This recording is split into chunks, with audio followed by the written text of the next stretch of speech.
Shalom Bapak Ibu, saudara yang terkasih dalam Tuhan Yesus Kristus. Puji dan syukur kita boleh kembali lagi menerima renungan harian. Dan hari ini saya akan membagikan renungan harian yang berjudul Pergerakan Roh Kudus bagi Gerejanya. Di dalam Yohanes 14 ayat 16, Roh Kudus tinggal di dalam umatnya untuk menuntun dan membimbing agar tidak hanya memiliki nama Kristen, tetapi juga hidup sesuai dengan nama Kristen, yaitu sebagai pengikut Kristus, ikuti jejaknya.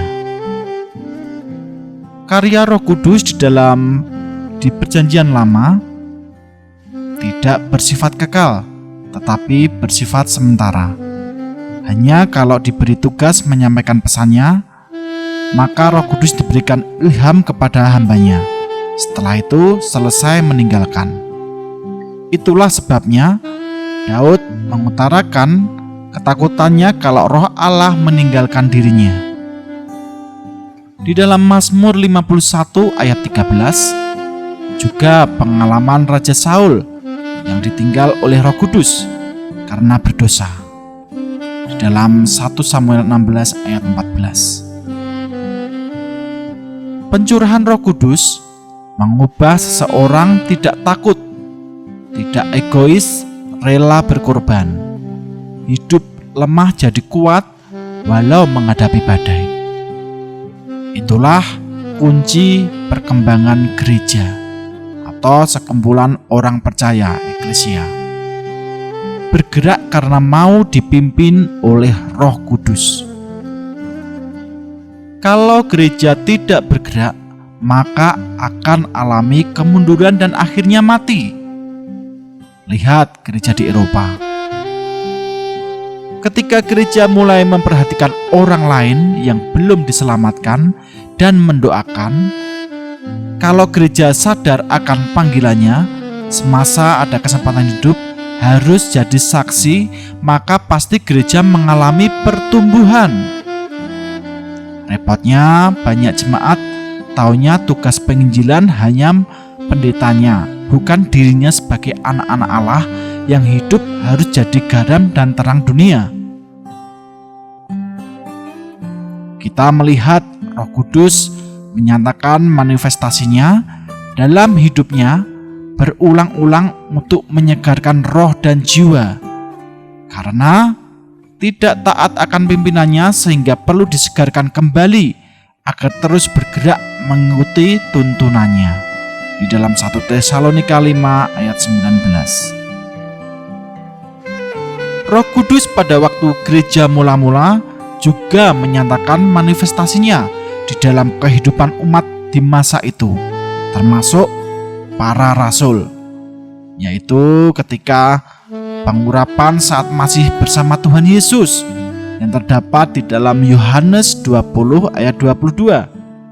Lalu saat mereka berdoa di atas loteng Yerusalem, itu terdapat dalam Kisah Para Rasul 2 ayat 4. Dan saat aniaya terjadi dalam pelayanan mereka, terdapat juga dalam Kisah Rasul 4 ayat 31.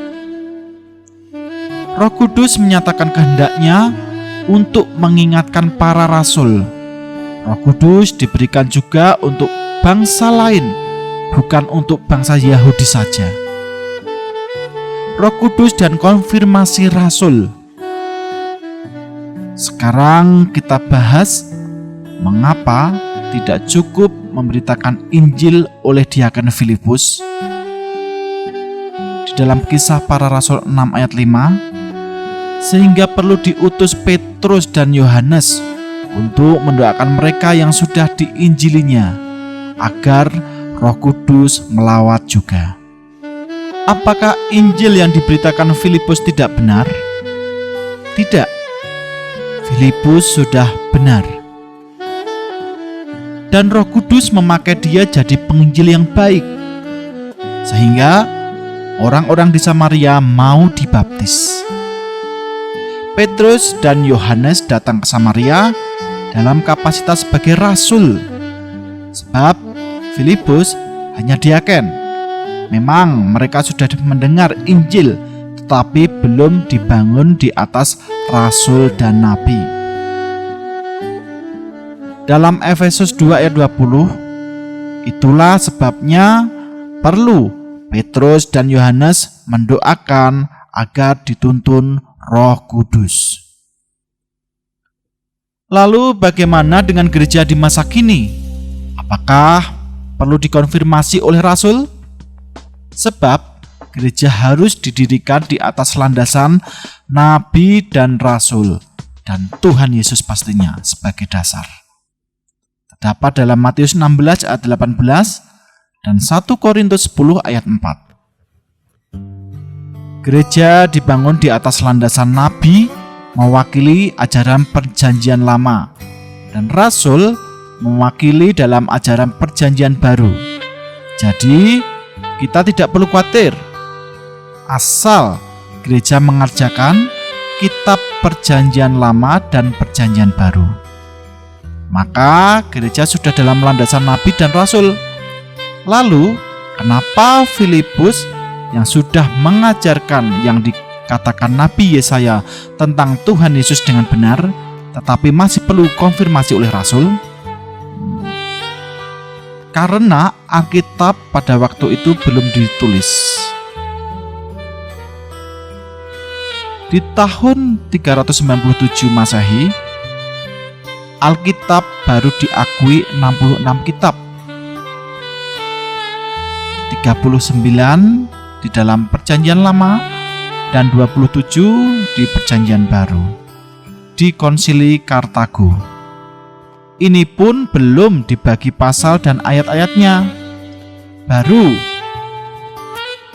di tahun 1228 Masehi mulai dibagi dan selesai pada tahun 1551 Masehi. Gereja di masa itu belum memiliki ajaran yang digariskan para rasul. Tetapi sekarang gereja tidak perlu lagi minta rasul untuk konfirmasi, karena sekarang kita sudah memberitakan Injil berdasar Alkitab, yaitu berisi ajaran nabi dan rasul. Gereja kalau tidak mengikuti pergerakan Roh Kudus perlu bertobat.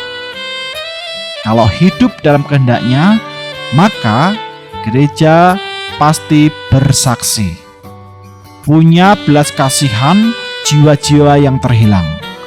Oleh sebab itu, mari saudara, kita minta Roh Kudus menyegarkan roh dan jiwa agar hidup dalam pergerakannya.